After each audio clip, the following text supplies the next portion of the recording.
جی اگر ہم دیکھتے ہیں ظاہر ہمارے جو لیکچر ہیں مردوں تک بھی جاتے ہیں اور آپ نے اپنے گھروں میں بھی بھائیوں اور بیٹوں کو بتانا ہوتا ہے شوہروں کو. مسجد کی صف بندی دیکھے اور الحمدللہ آپ جتنے بیٹھے ہیں ان میں سے زیادہ تر لوگ جمعے کی نماز میں وہاں ہمارے ساتھ ہوتے ہیں. اللہ ہم سب کو توفیق دے. مسجدوں کی صفہ بندی دراصل اللہ کے دربار میں کھڑے ہونے کا وقت ہے. جو اس اہم ترین وقت پر اللہ کے گھر میں نظر نہ آئے یا دیر سے پہنچے وہ گویا اس بات کا ثبوت دیتا ہے کہ اس کو اللہ کی پکار سے زیادہ اپنے نفس کی پکار عزیز ہے. پھر کیسے خشوع اور خضوع آئے گا؟ مثلا ہم جب پہلے ریلیٹیوز کی شادی ہوتی ہے کوئی قریبی رشتے دار کی ہم پہلے جاتے ہیں نا. ہم کہتے ہیں ہم کوئی مہمان تھوڑی ہیں, گھر کی بات ہے, ہمیں پہلے ہونا چاہیے. اور اگر دیر سے جائے تو کتنے ہمارے ایسے بھی ریلیٹیوز ہیں جو مائنڈ کرتے, ناراض ہو جاتے ہیں, محبت میں ناراض ہوتے ہیں. کیا کہتے ہیں غیروں کی طرح آئے ہو, اب آئے ہو. اور کسی جگہ آپ دیر سے پہنچے تو کتنی دفعہ سوری کرنا پڑتا ہے کہ ٹریفک میں پھنس گئے تھے, آفس سے نکلنے میں دیر ہو گئی تھی, یہ مسئلہ ہو گیا تھا, ورنہ میں تو کب سے آنے کے لیے ہم تیار تھے. کیوں معذرتیں کرتے ہیں کہ وہ ناراض نہ ہو. اب اللہ تعالیٰ جو وقت ہے اس سے ملاقات کا, ویسے تو ہر وقت ہماری نفس پہ ہماری ذات پہ اللہ چھایا رہنا چاہیے, لیکن وہ خاص وقت ہے جب وہ پکارتا ہے تو ہمیں اپنے نفس کی پکار عزیز ہوتی ہے. عین اس وقت بھی وہ اپنے آپ کو دوسرے مشاغل میں مصروف رکھتا ہے جب اللہ کے بندے اللہ کے حضور پہ کھڑے ہو رہے ہوتے ہیں. ایسے آدمی کے متعلق یہی کہا جا سکتا ہے کہ وہ اللہ کی یاد سے غافل ہے. اسی طرح ہم خواتین کو دیکھ لیں. اب آپ کہتی ہیں آپ کو کیا پتا اتنے امپورٹنٹ کام ہے. آپ کبھی سوچا کریں نا کہ وہ کام دینے والی ہستی کون ہے؟ اللہ کی ذات. بچے دیے الحمدللہ, لیکن بچے اس لیے دیے کہ آپ دینے والے کو بھول جائیں, آپ اپنی نمازوں سے غفلت کر لیں. بچوں کو بھی پالیں, گھروں کو بھی دیکھیں, بہترین مائیں بنیں, امت کی بہترین عورتیں بنیں, لیکن جب رب کی بلاوے کا وقت آ جائے سارے کام چھوڑ دیں. یہ اپنے اندر خود احساس پیدا کرنا ہے کہ اللہ کی آواز امپورٹنٹ ہے یا میرا جو کام چل رہا تھا, جو میں کر رہی تھی وہ امپورٹنٹ ہے. ایک امام صاحب کا واقعہ کتابوں میں ملتا ہے. ان کی مسجد کے نمازی عموماً دیر کر کے نماز کے لیے آتے تھے. ایک روز نماز شروع ہوئی تو حسب دستور چند آدمی موجود تھے. جب امام نے سلام پھیرا تو پوری صف کھڑی ہوئی نظر آئی. یہ منظر دیکھ کر بے تحاشا ان کی زبان سے نکلا, کاش اللہ تعالیٰ مجھے متقیوں کا امام بنائے. یعنی متقی کون ہے؟ یہ نہیں ہوتے جو ٹہل ٹول کے آتے ہیں, تقوی والے لوگ, اللہ سے ڈرنے والے لوگ.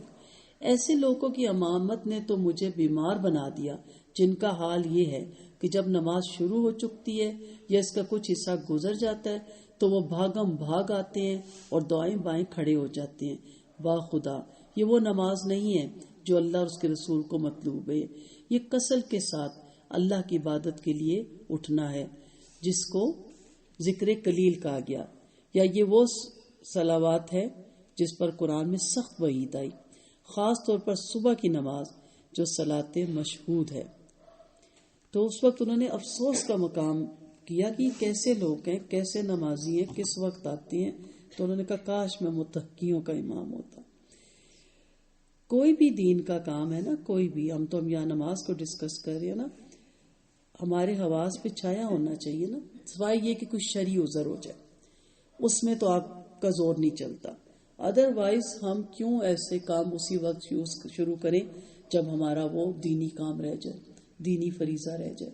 ہم اس دن کو, پورا دن تھوڑی ہوتا ہے, اس میں اس گھنٹے کو یا نماز کے جو اوقات ہیں یا قرآن پڑھنے کے جو آپ کے اوقات ہیں ان کے دائرہ کیوں نہیں لگا لیتے کہ ان اوقات کو ہم نے کسی اور کام کے لیے نہیں دینا. تو جو نماز ہے صبح کی نماز, اسے صلوات مشہود کہتے ہیں. آپ جانتی ہیں, حاضر کی گئی نماز, بنی اسرائیل صورت میں اس کا ترجمہ ملتا ہے. اس میں جو شخص وقت پر نہیں پہنچا یا اس سے غیر حاضر رہتا ہے وہ تو اپنے آپ کو اس خطرے میں ڈال رہا ہے کہ اللہ تعالیٰ کی مدد کا لباس اس سے اتار لیا جائے اور شیطان کے مقابلے میں اس کے پاس کوئی پناہ باقی نہ رہی. نبی کریم صلی اللہ علیہ وسلم کا فرمان ہے, جس نے صبح کی نماز ادا کر لی وہ اللہ کے ذمے میں آ گیا. بس ایسا نہ ہو کہ اللہ تم سے اپنے ذمے کے متعلق کسی چیز کے بارے میں پوچھے, کیونکہ اللہ جس سے اپنے ذمے کے متعلق کسی چیز کے بارے میں سوال کرے گا وہ اس کو پکڑ لے گا اور اس کو منہ کے بل جہنم میں ڈال دے گا. اور آپ جانتے ہیں نا فجر کی نماز جو نہیں پڑھتے، آپ صلی اللہ علیہ وسلم کی معراج والی حدیث میں اور خواب والی حدیث میں پتہ چلتا ہے کہ 2 پتھروں سے اس کا سر کچلا جاتا تھا بار بار. اور ہمیں نیند اتنی پیاری ہوتی ہے. میں ہمیشہ کہتی ہوں ڈر کے نہ آئیں، شاید میری ایسی فیلنگ ہے، محبت سے آئیں. بچے کو بھی ڈرا ڈرا کے نا وہ آپ سے کی مان تو جاتا ہے لیکن آپ سے محبت نہیں کرتا، اور جب بھی وہ پر پرزے نکالتا ہے سب سے پہلے بدلے لیتا ہے آپ سے. لیکن محبت اور شفقت سے جو آپ اس کو چیز بتاتی ہیں وہ آپ کے گرویدہ ہو جاتا ہے. اللہ کی ذات بہت بڑی ہے، اس سے ڈرنا بھی چاہیے. چلے کچھ لوگ اگر محبت سے نہیں آتے تو ان کو ڈر کا ہی بتا دے، شاید یہی حدیث ہمیں فجر کی نمازوں میں اٹھا کھڑا کرے کہ 2 پتھروں کے درمیان سر کچلا جائے گا. لیکن اصل میں پھر یہی کہوں گی کہ جس سے محبت ہوتی ہے اس کے لیے تو نیند ہی نہیں آتی کہ اس نے آنا ہے، اتنے بجے آنا ہے، پوری رات وہ جاگتا ہے. تو اللہ تعالیٰ بھی صبح کی نماز جو ان سے وہ حاضر کی جائے گی. فجر کی نماز حدیث کے الفاظ میں اول النہار کی نماز ہے اور وہ دوسری نمازوں کا مقدمہ ہے، آغاز ہے. کتاب لکھتے ہیں نا مقدمہ لکھا جاتا ہے کہ اس پوری کتاب میں کیا ہے، اور میں مقدمہ ضرور پڑھتی ہوں، مجھے اندازہ ہو جاتا ہے کہ رائٹر کیا لکھنا چاہ رہے ہیں. فجر کی نماز بتاتی ہے کہ باقی 5 نمازوں کا آپ نے کیا حشر کرنا ہے، اور فجر کی نماز بتاتی ہے کہ آپ فجر ہی میں نہیں اٹھے تو پھر پیچھے کیا رہ گیا، ایک ستون تو آپ نے ویسے ہی گرا دیا. ہر روز جب صبح کی سفیدی سورج کے آنے کی خبر دیتی ہے تو 2 طرح کے مواقع انسان کے لیے کھلتے ہیں، یا کہہ لیں 2 دروازے کھلتے ہیں، ایک دنیا کا، دوسرا آخرت کا. ہر صبح یہی ہوتا ہے نا. اب ہم نے تو پلان ہی صبح دنیا کے کاموں کا کیا ہوتا ہے، کل یہ کرنا ہے، فلاں فلاں کام کرنا ہے. عین اس وقت جب صبح ہوتی ہے تو آواز آتی ہے حیا علی الصلاۃ حیا علی الفلاح، نماز کی طرف آؤ، کامیابی کی طرف آؤ. یہ پکار انسان کو دعوت دیتی ہے کہ وہ دن کی سرگرمیوں کو شروع کرنے سے پہلے اللہ کے گھر میں آئے اور فجر کی نماز ادا کر کے اپنے اس ارادے کا اظہار کرے کہ وہ آنے والے لمحات کو آخرت کی کامیابی حاصل کرنے میں لگائے گا. وہ آنے والے دن کو اللہ کی عبادت میں بسر کرے گا. عین اس وقت ایک اور پکارنے والا پکارتا ہے، اور یہ انسان کا دشمن ہوتا ہے، اور وہ شیطان ہوتا ہے جو اس کے اندر بیٹھا ہے، جو ایک ایک شخص کے دل میں یہ بات ڈالتا ہے کہ وہ اپنے دن کو صرف دنیا حاصل کرنے میں لگائے. اب دیکھیے اشراق جب پڑھی جاتی ہے تو میری ایک ہی دعا ہوتی ہے اللہم بارک لنا فی اوقاتنا. پھر تو دن میں اتنی برکت ہوتی ہے کہ بعض دفعہ سارے کام کر کے بیٹھ جائیں، سمجھ نہیں آتی اب کیا کریں.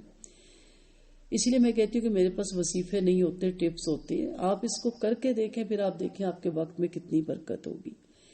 اب ہوتا کیا ہے کہ عین اس وقت انسان کہتا ہے چلو ابھی بڑا ٹائم ہے اشراق کا، یہ کر لے یہ کر لے یہ کر لے. جب دیکھتے ہیں نا 11:45 ہوئے، کہتے ہوئے ابھی تو سوال کا ٹائم شروع ہونے لگا، جلدی سے اشراق پڑھ لیں، کیا برکت ہوگی.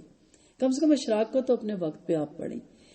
تو جب 2 آپ کے پاس ہے نا، ایک رحمان کی آواز ہے، ایک شیطان کی آواز ہے. اب یہیں سے دیکھ لیں کہ آپ رحمان کی آواز پہ لبیک کہتے ہیں یا شیطان کی آواز پہ.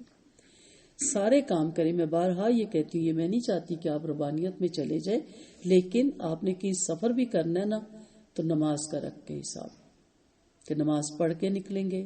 اور ایسے لوگوں کو دیکھیں ایک ہی ہوتا ہے، نماز کے وقت یہ کریں گے، نماز سے پہلے یہ کریں گے، نماز کے بعد یہ، تاکہ نماز ہماری کسی طرح ضائع نہ جائے. تو پہلی پکار دیواروں سے ٹکرا کر واپس آ جاتی ہے. کیوں؟ ہزاروں کی آبادی میں صرف چند ایسے لوگ ہیں جو مسجد کے لیے نکلتے ہیں، جو بوڑھے ہو چکے ہوتے ہیں یا کسی اور کام کے قابل نہیں رہتے. افسوس نہیں ہوتا کتنا بڑا ہمارا سیکٹر ہے، اگر سارا سیکٹر ہماری مسجد میں چلا جائے تو بہت چھوٹی ہو جائے گی، خالی پڑی ہوتی ہے، ویران پڑی ہوتی ہے. رمضان میں آپ دیکھیں تیل دھرنے کی جگہ نہیں ہوتی، جوتوں کو بھی اٹھا کے باہر رکھنا پڑتا ہے، باہر تک لوگ آ جاتے ہیں. باقی سال وہ کدھر ہوتے ہیں؟ بستروں میں سوئے ہوئے یا گھر میں پڑھ لی. مردوں کی بات کر رہی ہوں، عورتیں بھی کافی نہیں پڑھتی. آپ کو کیا لگتا ہے کہ سب پڑھتے ہیں؟ میں ایک سیکٹر کی صرف بات کر رہی ہوں. پھر اس کے بعد آپ سیکٹرز میں لاتے جائیں، پھر شہروں کی بات کریں، پھر ملک کی بات کریں.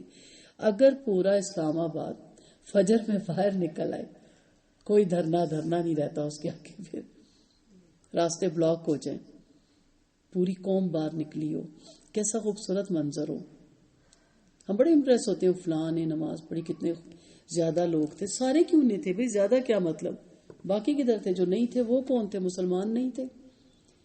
اب پہلی پکار تو ٹکرا کے دیوار سے واپس چلی گئی. اب دوسری پکار، یہ سن کر ہر شخص متوجہ ہوا. کسان اپنے کھیتوں کی طرف، تاجر کنجیاں اٹھا کر اپنے دکانوں اور کارخانوں کی طرف، ملازمین اپنی دفتروں کی طرف، بچے اپنے اسکولوں کی طرف. اور کچھ لوگوں کو آرام عزیز ہوتا ہے، اس نے تو اٹھنا ہی 12 بجے ہوتا ہے، وہ مزید بستروں کے اندر گھس جاتے ہیں. دوسری پکار سننے والے زیادہ لوگ ہیں، اور جو پہلی پکار سنتے ہیں ان کی خشوع خضوع کی جو پہلی میں نے علامت بتائی، وہ جب تک نہیں پیدا کریں گے اس کی حفاظت اول وقت میں، اس کے صحیح وقت میں، اور ان تمام مشاغل سے نہیں بچیں گے جو اس میں خلل ڈالتی ہے. اس لیے آپ کو کوئی ٹارگٹ اچیو کرنے کے لیے کچھ کام چھوڑنے پڑتے ہیں نا. کوئی میڈیکل کی اسٹوڈنٹ ہے اگر بچی یا بچہ، تو وہ کافی چیزیں چھوڑ دیتی ہے. گیمز میں نہیں حصہ لینا، شادیوں پہ وہ نہیں نظر آتی، کیا چیز ڈاکٹر بن رہے ہیں. ہمیں تو جنت اور فردوس کے اعلیٰ درجے چاہیے نا. میں ہمیشہ کہتی ہوں سارے ہی تیار ہیں، اور ہونا بھی چاہیے. کوئی پاگل ہی ہو جائے گا کہ نہیں چاہیے. لیکن وہ ٹارگٹ اچیو کرنے کے لیے ہمیں کچھ چیزیں چھوڑنی پڑیں گی، اور وہ ان کی ہمیں ضرورت بھی نہیں ہے. شیطان نے ہمارے ارد گرد ان کا بسیرا کیا ہوا ہے. ان کو چھوڑیں، انشاءاللہ وہاں پھر ریلیکس ہو کے بیٹھیں گے، پھر جو دل میں آئے گا کریں گے. یہ چند روزہ زندگی، اس میں تھوڑا سا اپنے آپ کو کہتے ہیں نا آپ بے آرام کر لیں. تو کس قدر غافل ہے انسان جو اس وقت بھی محروم رہتا ہے جبکہ پانے کے امکانات سب سے زیادہ ہوں. ایک دروازہ جو ہر روز انسان کے لیے کھلتا ہے، مگر نادان انسان ہر روز اس سے اپنے اوپر بند کر لیتا ہے. یہی وجہ ہے کہ اس کے اندر جو نماز ہے اس میں خشوع اور خضوع نہیں آتا. جی، صلوات خشوع کی دوسری پہچان یہ ہے کہ نماز میں آدمی کا جھکنا اس کی پوری زندگی میں اس قسم کا جھکنے کا عنوان بن جاتا ہے. یعنی پتہ ہو کہ کیا وہ باقی زندگی میں بھی رب کے احکامات کے آگے جھکتا ہے، تو جواب صفر ہوگا. آپ کہیں گے آپ نے کیسے کہہ دیا؟ یہ میرے رب کا ہی حکم ہے نا کہ نہ صرف پردہ کرو بلکہ شرع کرو. تمام نامحرموں سے دور رہو، جس میں آپ کے دیور بھی آتے ہیں اور بنوئی بھی آتے ہیں اور نندوئی بھی آتے ہیں، اور بڑی لمبی لسٹ ہے. کتنی ہی با نمازی خواتین ہیں جو نہیں کرتی. اب آپ بتائیں کہ ان کی یہ نماز جھوٹ نہیں ہے؟ اس کے آگے جھک کے یہ کہنا کہ اللہ تو بڑا ہے، تو بڑا ہے، تو بڑا ہے، جھوٹ ہے کہ نہیں؟ وہ آقا، وہ مالک، وہ بادشاہ جس چیز کا حکم دے رہا ہے اب جھکی رہے. اب اس طرح کر لیں نا، دنیا کو کوئی بادشاہ کاموں پہ بھیجا، واپس آئے ہیں، جھک جھک کے سلام ہو گیا سلام. اب بتائیں جی کام کہاں تک ہوا؟ وہ کہ جی کام تو مجھے نہیں یاد. تو کہ کیا پھر میں تمہارے جھک جھک کے سلام کرنے کو کروں؟ ہم جھک جھک کے 5 وقت پہ اللہ تو بڑا ہے، سبحان ربی العظیم، سبحان. کتنی دفعہ پڑھیں جی؟ 3 دفعہ سے زیادہ پڑھ لیں، 5 دفعہ پڑھ لیں، 7 دفعہ پڑھ لیں. اور میں کہتی ہوں ایک ہی دفعہ پڑھ لو پر پتہ تو ہو کہ پڑھا کیا. کبھی اب جھکیں تو سوچئے گا میں کیوں نہیں کرتی پردہ، میں کیوں نہیں شرعی پردہ کرتی. مجھے کس چیز نے روکا ہوا ہے کہ میں نامحرموں کے سامنے اپنا منہ ننگا کر کے چلی جاتی ہوں؟ بہت سی چیزیں. سود کھانے والے پوچھے اپنے آپ سے، رشوت لینے والے پوچھے اپنے آپ سے. اس طرح دیکھتے ہیں عورتوں کو مرد، گناہگار نہیں ہوتے. لطیفہ یہ کسی نے کہا عورتیں تو کبھی راضی نہیں ہوتے، مرد تو عورتوں کو دیکھ کے خوش ہو جاتی. عورتیں تو کبھی خوشی نہیں ہوتی. ہے تو گھٹیا بات. کیوں خوش ہوتے ہو آپ پرائی عورتوں کو دیکھ کے؟ اللہ سے ڈر نہیں لگتا؟ آنکھوں کے زنا کا خوف نہیں آتا؟ عذاب کا ڈر نہیں ہے؟ ہاں 5 وقت. اور سب سے بڑا افسوس کہ مسجد جاتے ہوئے دیکھ رہے ہو. کچھ تو ڈرو، مسجد سے نکلتے ہوئے بھی دیکھ رہے ہو. اگر غلطی سے عورتیں جلدی، انہیں کوئی کام ہے، وہ جلدی نکل ہی آئی ہیں، آپ راستہ چھوڑ دو، آپ منہ ادھر کر لو. نہیں، دیکھنا ہے، دیکھنا ہے، دیکھنا ہے. تو پھر کس طرح آپ نے کہا کہ اللہ تو بڑا ہے؟ کس طرح آپ جھکے؟